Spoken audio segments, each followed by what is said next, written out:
Բարդ, շատ բարդ, բազմակոմպոնենտ, բազմաբաղադրիչ, բազմապատճառային հարց է։ Հաշվի առնելով, թե մենք ինչ հասարակության մեջ ենք ապրում, նմանատիպ ընտանեկան խնդիրները, որոնք շատ լուրջ միջանձնային հարցեր են առաջացնում ընտանիքում, հաճախակ ենք հանդիպում։ Եվ այս խնդրի պատճառը հասկանալու համար ցավոք օնլայն աշխատանքը այս պարագայում ես համարում եմ անիմաստ եւ անարդյունավետ,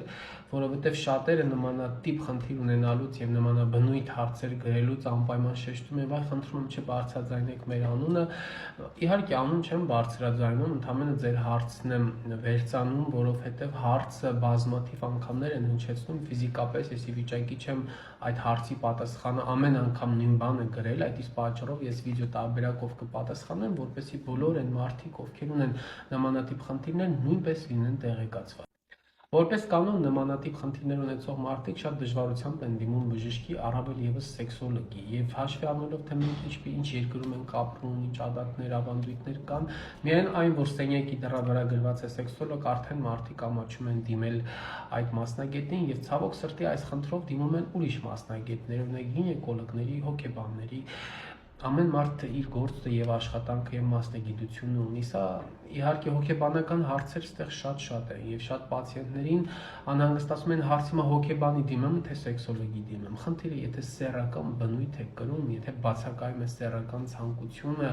բացակայում է միմյանց հանդեպ հետաքրքրությունը, իհարկե այդ հարցով զբաղվում է սեքսոլոգը։ Որովհետև խնդրի պատճառները կարող են լինել եւ օրգանական, եւ հոգեբանական բնույթի, եւ յուրաքանչյուր դեպքում պահանջվելու է ինչպես թեորիկայի մոտեցում, այնպես էլ նաեւ հոգեթերապիա, պսիխոթերապիա, որը այսպիսի հարցերի դեպքում շատ առանցքային դերակատարում ունի։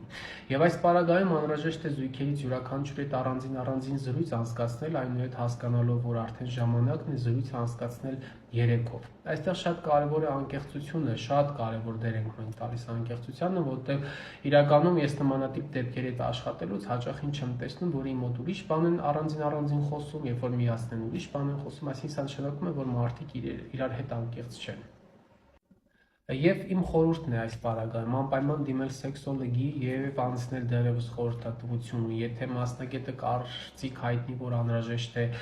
անցնել որոշակի հետազոտություններ, այո, ինչու՞ չանցնել նաեւ հետազոտություններ, որտեղ լիբիդոյի ընկճումը կարող է նաեւ հորմոնալ խանգարումներով պայմանավորված լինել։ Եղեք առողջ եւ հետեւեք էջին, որպեսզի լինեք տեղեկացված ձեզ հետ բժիշկ Մնաս Բալևանյաններ։